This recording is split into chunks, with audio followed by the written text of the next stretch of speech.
ओम नमो भगवते वासुदेवाय। आज का प्रसंग आदि शंकराचार्य ने संसार से वैराग्य का उपदेश देते समय यह कथा सुनाई थी। बड़ा ही विलक्षण आपका आज का प्रसंग है। उसमें उन्होंने कहा था कि जिसका लिया है उसका कई गुना करके देना पड़ेगा।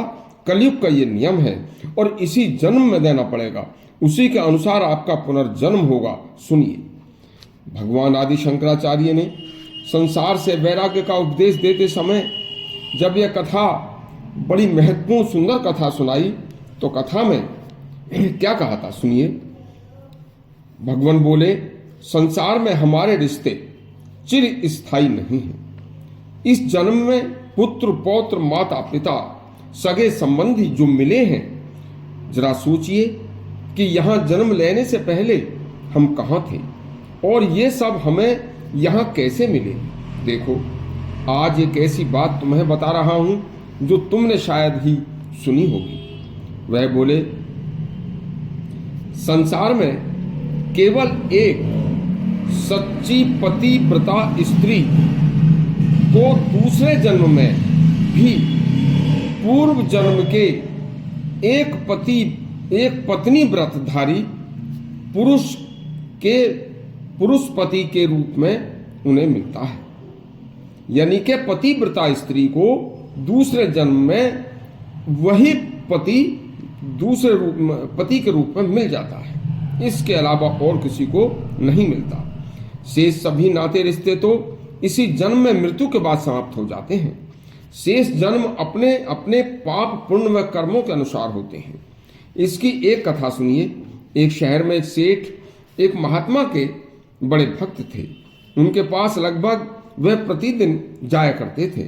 उनके अलावा और भी शहर के लोग, भक्त लोग उन महात्मा के पास आते जाते थे और उनके भोजन सामग्री के साथ कुछ पैसे भी उन्हें दे दिया करते थे। तो महात्मा के पास धीरे धीरे 1 लाख रुपए जमा हो गए, क्योंकि महात्मा का कोई खर्च नहीं था।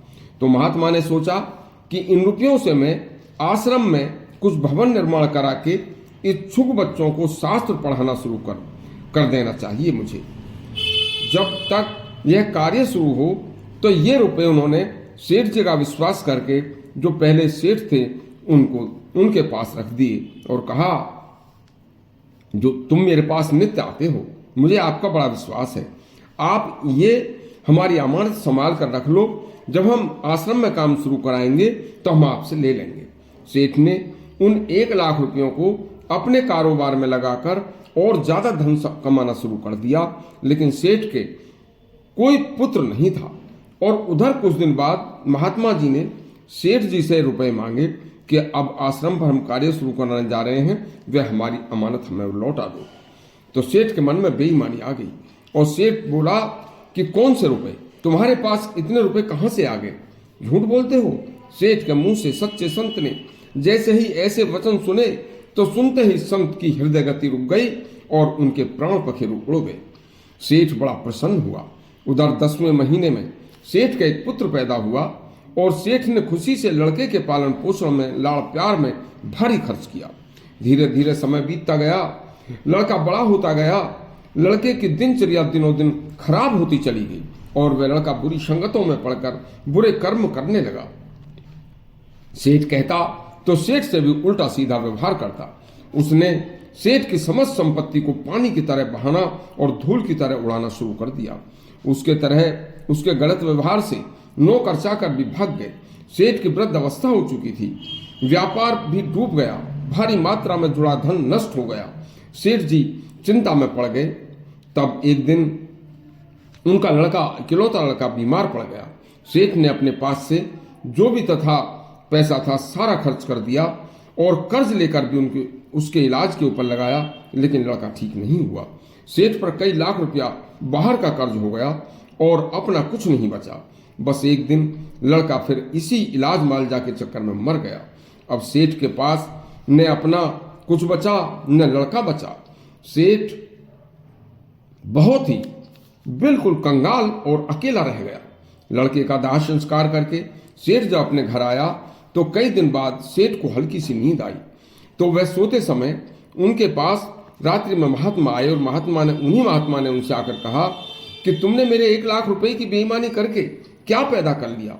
मेरे 1 लाख रुपए खर्च करके तुमने कई लाख रुपए, उससे कई गुने धन को नष्ट किया है, और अब देखिए वह मेरे 1 लाख रुपए तुम्हारे और भी सारे धन को छीन लेंगे। अब देखो यहां भी कष्ट भोग कर मरो और आगे भी नरक भोगना। इतना सुनते ही सीट की आंखें खुल गईं, लेकिन अब उसके पास कोई चारा नहीं था। तो इस कहानी का से हमें यह शिक्षा मिलती है कि कभी किसी की कोई अमानत, देखिए कभी किसी के एक पैसे की बेईमानी नहीं करनी चाहिए। अपना परिश्रम धर्म पूर्वक न्याय पूर्वक कमाया हुआ धन ही अपने काम आता है। यदि आपको कहानी अच्छी लगी हो तो हमारा चैनल सब्सक्राइब करें और घंटी दबाएं। धन्यवाद।